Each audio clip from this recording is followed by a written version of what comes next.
স্ত্রীকে কখনো মা বাবা সন্তানের সামনে শাসন করবেন না। আপনার স্ত্রীর সম্মান রয়েছে।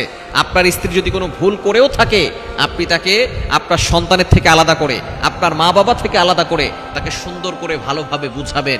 আপনার স্ত্রী বুঝবে, কেননা নারীরা হচ্ছে নরম। নারীদেরকে সুন্দরভাবে বুঝালে সে বুঝে, কিন্তু রাগ করে, ধমক দিয়ে, গালিগালাজ করে, তার পরিবার নিয়ে গালিগালাজ করে কখনো আপনি স্ত্রীকে পরিবর্তন করতে পারবেন না।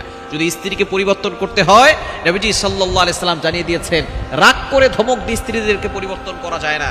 পরিবর্তন করতে হলে সুন্দরভাবে বুঝাবেন, এবং কখনো সন্তানের সামনে শাসন করবেন না।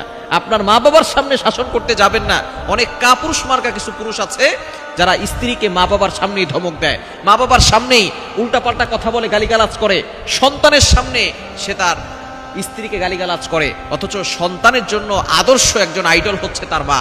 সেই মাকে আপনি অপমান করছেন, এই সন্তান আপনার কাছ থেকে কি শিখবে? এজন্য অবশ্যই প্রতিটি স্বামীর দায়িত্ব হচ্ছে স্ত্রীকে রেসপেক্ট করা, সম্মান করা, এবং যদি কোনো ভুল করেও থাকে তাহলে সুন্দর করে আলাদা করে নিয়ে তাকে ভালো করে বুঝানো। স্ত্রী, তোমাকে আমি খুব ভালোবাসি, এভাবে বলবেন, তোমাকে আমি খুব ভালোবাসি, কিন্তু তোমার আজকের এই কাজটা আমার কাছে পছন্দনীয় হয় নাই। তুমি যদি আল্লাহর জন্য এবং তোমার স্বামীকে সন্তুষ্ট করার জন্য কাজটা ছেড়ে দাও, তাহলে আমিও খুশি হব, আল্লাহও খুশি হবে, আমরা একসাথে জান্নাতে থাকবো। এভাবে সুন্দর করে বুঝালে আপনার স্ত্রী অবশ্যই বুঝবে ইনশাআল্লাহ।